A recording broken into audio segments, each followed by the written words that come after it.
Before I arrived in this world, my parents built a homestead cabin in the Mojave Desert. The desert became part of me before I was born. Maybe that's why it seems like a dream sometimes, like old Super 8 movies exist out of time. Anytime. Hi, I'm Steve Brown. As a journalist, historian, and someone who wants to better understand the land I call home, I'm taking an incredible road trip to get to know the land, the beauty, and the people of the real deserts of the Southwest. I hope you'll join me on this epic quest. The following are proud supporters of PBS programming. Ridgecrest, a base camp for a California experience, located on the other side of California, east of the Sierras. Lake Havasu City, more than 60 miles of navigable waterways, located in West Arizona and home of the London Bridge. La Casa del Zorro, a desert retreat located in Borrego Springs and surrounded by Anza Borrego State Park.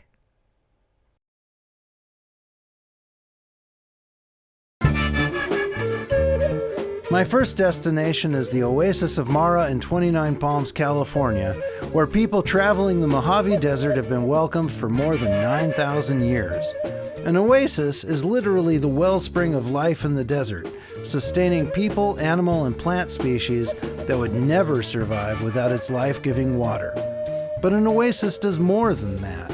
For many travelers, an oasis conjures up a romantic vision of an almost magical destination, a timeless refuge for the weary, resplendent in this arid land. The Oasis of Mara is certainly all that, but it has also helped give cultural life to the community that sprang up around it, Twentynine Palms.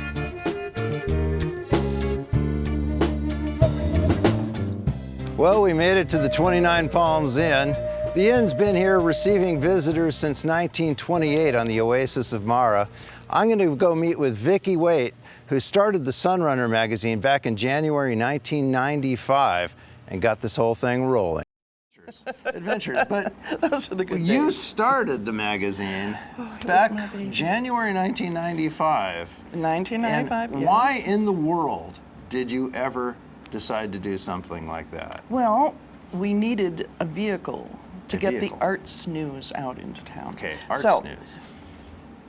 As I always say, people forget that we had an art scene going on here back in the 1940s. And then in the 1950s, when landscape artist John Hilton moved here, then he really got the town going. He was teaching art to all the locals, and one of his best buddies was James Cagney. He used to come out here. I love the photo of James Cagney and Hilton, you know, doing their artwork together. Oh, they went over at the art gallery. That is really famous. Well, John Hilton was co-founder of the Twentynine Palms Artists Guild here. And Cagney used to come out. They used to hang out here at the Twentynine Palms Inn, too, as a matter of fact, besides the gallery. Cagney used to tickle the ivories on the piano over there, you know? All right. Anyway, but there was a big art scene going on here then. They used to paint up in the monument, which is now Joshua Tree National Park, and they had a good scene. 3 decades later, 1994, 95, our local merchants got together. We wanted to beautify downtown, try to attract some of the visitors, the 1.4 million visitors to the national park, down into Twentynine Palms. The newspaper that we have, the Desert Trail, since 1935, wonderful paper, but can only hold so much art news. So the editor of the paper and I talked, and I said, look, I know what we can do. I sat down with a little Apple Macintosh. It was like that big. Yeah, with literally. 3-inch screens. Right. There's cell phones with screens bigger than that now. And some grocery money. And that was about, you know, the beginning of the magazine. And I created the Sunrunner Arts and Entertainment magazine. So that we could promote the arts that were going on, all the murals that were just starting. Action Council. And Action Council, right? And the murals, while they were being painted, there were wonderful stories going on. And so that we could cover all the artists and the people stopping by the murals, and then the mural unveilings, and then all these artists started moving to town. I mean, we commissioned world-class mural artists for these murals, right? Absolutely. But along the way, some of them decided to move here. Chuck Kaplinger, for one. From one what, Hollywood to Twentynine Palms? He had a studio in Hollywood, right? Rode into town on a Harley. and we captured him. And he he's bought a still here. place, and he's still here. Desert Art Studio, right? A great guy. Anyway, but our art scene continues to go on. We still have murals. We ended up with 24 murals in town, So 21 far. of which are still alive and well. Yes. And then in 2006, the city of 29 Palms started a public arts advisory committee, and they've been placing sculptures in the community since then, including our iconic 29 exclamation point. It's on the highway as you enter downtown from the west, right? People are always stopping at that now, getting their photos taken. Art has played a really important role in 29 for a long time. It has, and I mean, Hilton's one of not just a 29 Palms artist, but one of the leading desert landscape artists, and was famous actually for tossing his imperfect works in his eyes onto a bonfire once a year. Which is something that just gives me a heart attack. I want those, but they're ashes. John Hilton actually ties this area in with a lot of the rest of the desert. Down in the Anza Borrego area, he hung out with Harry Oliver. And he was actually living in the Coachella Valley before he moved up here to 29. Right. So I mean, it's all woven together. The arts, film. Ed Ainsworth was the famous LA Times columnist, was a good friend of John Hilton too, and he covered the art scene in the Coachella Valley and up here. Now, what do you think the desert does for the creative spirit? I mean, we've got artists, writers, musicians. We've almost got more of those than we do of cholla and creosote bushes. The first thing that Terry said was when we moved here, he says the wide open spaces. And you can bounce your creativity off of heaven. It just comes back at you. I love that. Yeah, musicians find the same thing in composing. Now, as a writer, because when I moved here, I was a writer and a poet. That was my primary love. To me, it was crazy. All this beige sand, miles and miles, and it was almost too big for me. And it took a long time for me to find my voice in my writing.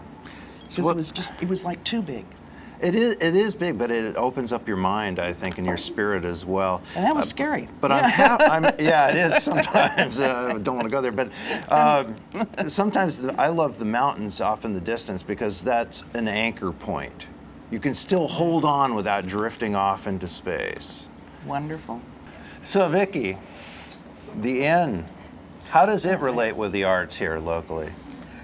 We've got James Hammond's work behind us. Right. Well, now we have rotating art shows all over town. Right. We only have a few galleries, but we have a lot of venues and a lot of restaurants and inns have this. The 29 Palms Inn now has bi-monthly shows run by the Morongo Basin Cultural Arts Council.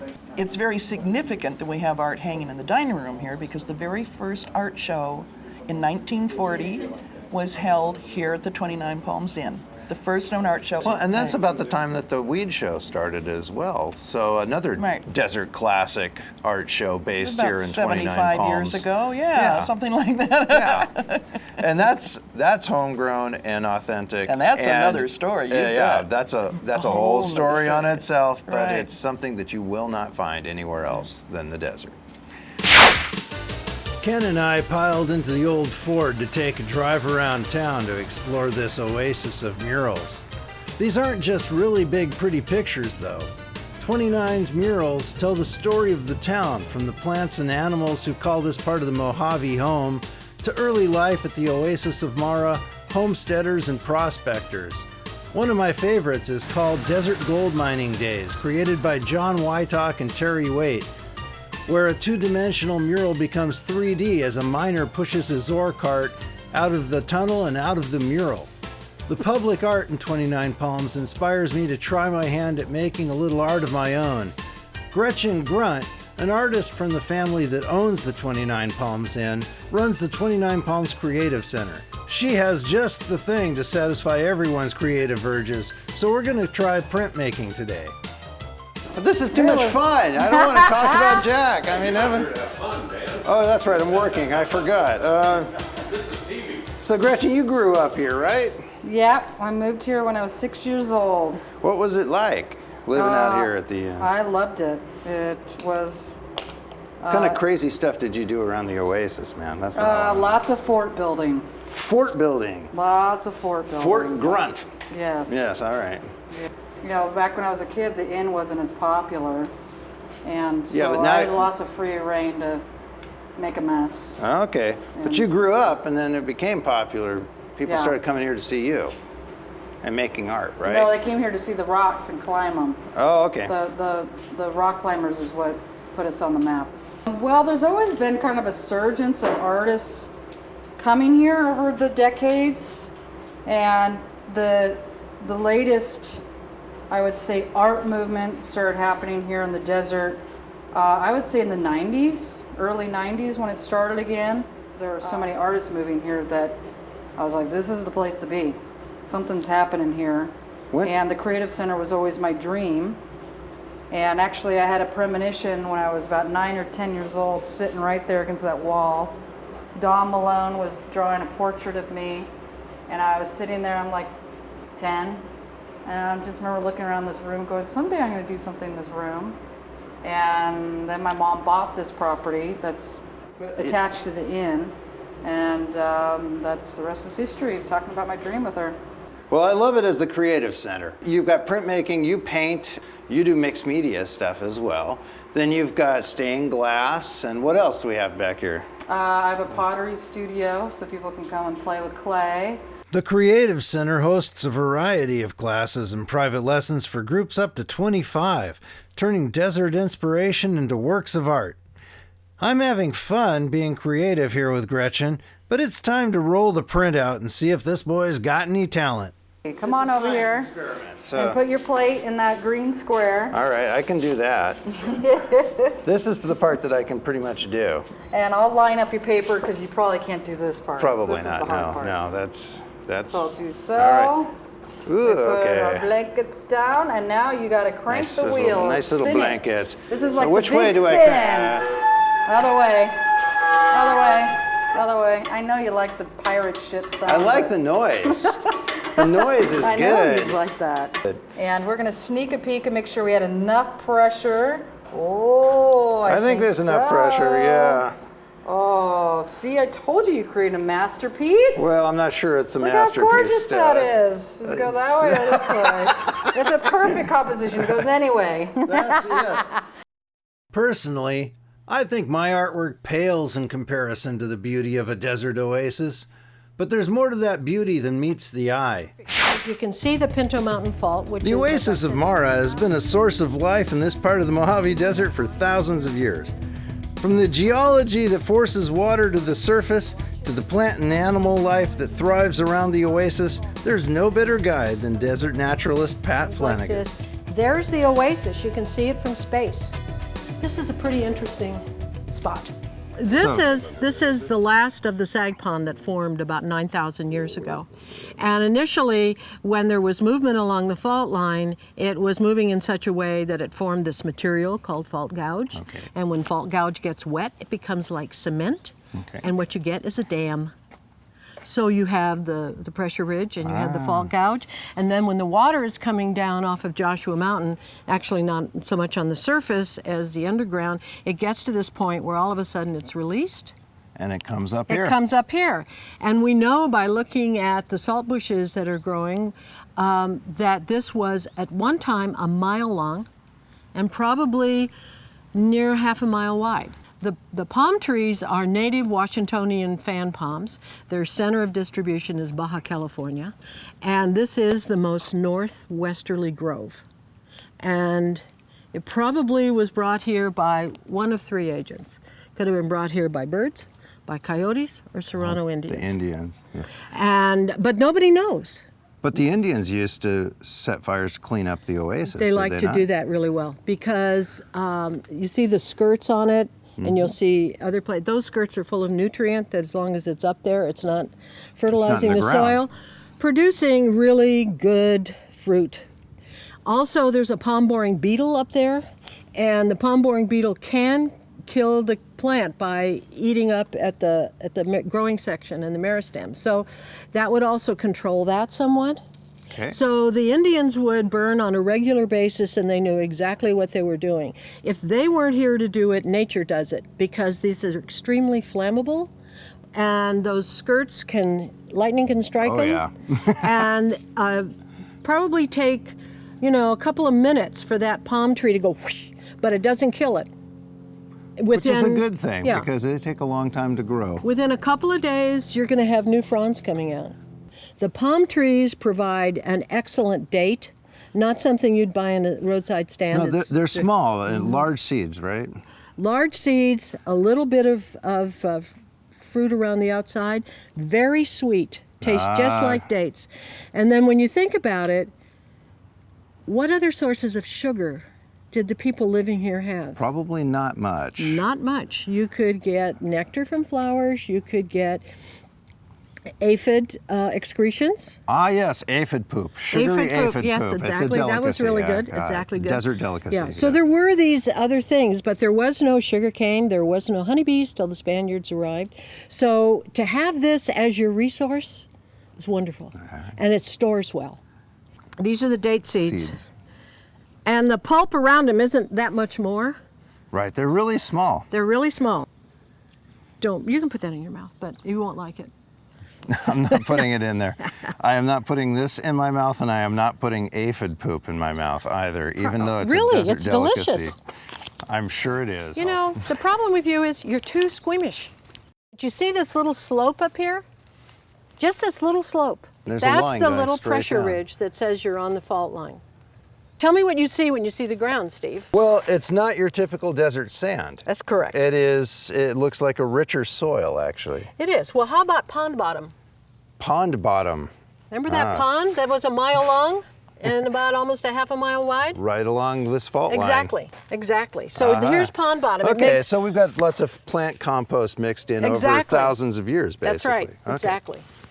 Aphid poop to sweeten your Mormon tea, mesquite beans to grind into flour, and sweet tiny dates that's food for birds and coyotes. An oasis provides for an incredible variety of life. Even life like the scruffy salt bush. It may not be beautiful to look at, but it draws beauty to it. This is in the saltbush family. These are the females. They have little seeds in each one of these little tiny nodules. And this is what the birds eat. And so they if you love would it. like to have birds in your yard, this would be This the would plant. be one of those things. But when you look at this and you see that anyway, an oasis is a major magnet for all kinds of wildlife. This is just another one of the food sources. So now, you had mentioned to me something about a second harvest. Right. Get rid of this before I might wind up with a handful of these things. And this one, the seeds in here are fairly large. They also have a delicious, tangy fruit in there that you want to eat, the pulp. It better be delicious because I've got all sorts of little well, things the people poking who into lived my here were hand. smart enough not to let that happen. What the Indians would do, natives here, they would eat the whole thing, the fruit, and then they would actually go and Wouldn't eat these defecate dang- elsewhere. Ah. And they would spread it out, and the sun would dry it and actually sort of sterilize the seeds that were in there. And then what they would do is they would winnow it out, and then they could eat the seeds. These seeds are large enough, maybe they could eat these as well, but when they're really small, this allowed them to eat both the seeds and the pulp. Very clever. It's fascinating how so much life arises around the presence of water in the desert. Now I'm going to meet up with Jane Smith, whose family has run the 29 Palms Inn since 1928. As a kid, I mean, what did this do for your imagination being out here? I mean, Oh, well, there was a tremendous amount of freedom. I mean, Mother would just say, get out of the house, go do whatever you want to do. And my dad also had a wonderful little tool shed that he had all of his tools in there that he hated when my sister and I got in there to make our little projects. uh-oh. And we were always scheming and doing things. But The Oasis was a lot bigger back then, though, wasn't it? yeah, the where the garden is now, where we have our vegetable garden, in the wintertime, that became a marsh. How about the ponds? There would be Was there five more? ponds. There would be five Okay. ponds in the Oasis, from here Strip. to the west. Oh, okay, to the And, west. And right on the fault line. I mean, they were just kind of like lined up Okay. right on the fault line. And two of them were here year-round. This one and another one that isn't there anymore, a spring. And then the other 3 would just kind of come up as it got cooler. Hmm.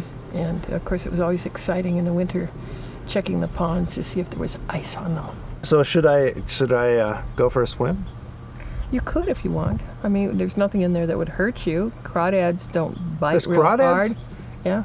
So we need to talk to Chef and see if we can't round up some crawdads and have us an Oasis mudbug boil, right? I've been thinking about that for a long time. Are you Okay. in on that? Yeah, I'm good with that. So Steve, do you know that the Native Americans had their gardens right where we have our Right there? Right there. No, I did not And know that's that actually why, you know, you look at the soil and you go, it's so different because it's an ancient lake bed. Okay. So the soil is perfect for. Well, yeah, we compost and we add compost to it, and we keep it a very organic garden.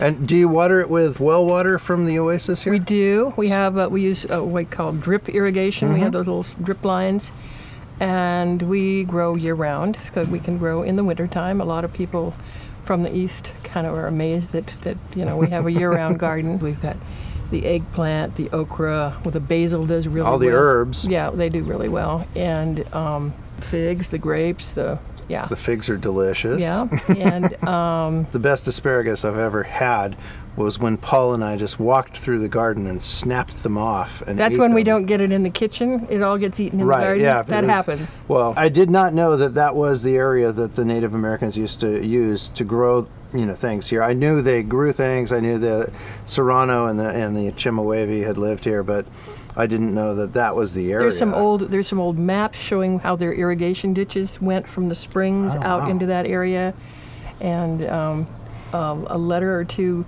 listing what they were growing. Lots of melons and squashes and. But now we're growing it, and we're going to take it to the restaurant here at the end. Yeah, right. We obviously can't grow everything that we need for the restaurant here, but everything we grow here, we get to use in the restaurant. You have great steaks, so I didn't see any herd of cattle out there. No. So, yeah. But they've got some leeks growing. Ooh, I think they're good. using those in the with the fish dish tonight. The fish, okay. Yeah, and I think they're going to be doing a really nice pizza, and it's to die for. To die for. On your menu this evening, the little mini pizza on the beginning side has caramelized onion, fresh figs from our garden, pancetta, and feta cheese. It's on our house-made thin crust. The pasta dish is a 4-cheese ravioli tossed with butter and garden herbs. Also has tomatoes and zucchini from our garden. All of our steaks are seasoned and char-grilled. The Hunter sauce with the filet mignon is a mushroom sauce. Our pork tenderloin this evening is char-grilled, served with a Cornichon caper and black olive relish. And the catch of the day is a wild coho salmon, char-grilled, served with a butter sauce that has fresh leeks from our garden. She even cooked me breakfast. She brought it to my bed. I sipped all the coffee, threw the cup at her head. Cause I'm evil. She's evil. Such an evil. Live me back to me. To the Oasis of Mara, the 29 Palms Inn, Paul and Jane Smith, and steak. There's nothing quite like nightfall at an inn on a real desert oasis, swapping stories and songs with friends old and new. But as the moon rises, I can hear the road calling, and come the dawn, it'll be time to move on deeper into the real desert.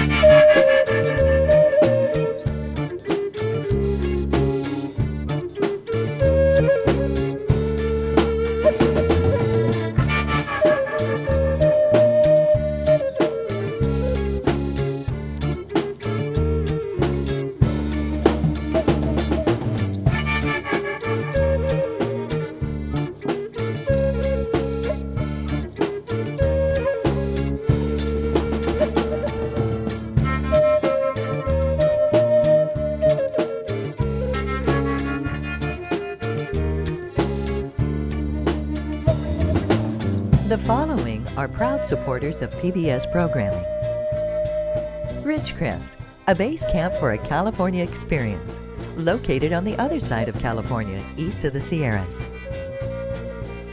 Lake Havasu City, more than 60 miles of navigable waterways, located in West Arizona and home of the London Bridge. La Casa del Zorro, a desert retreat located in Borrego Springs and surrounded by Anza Borrego State Park.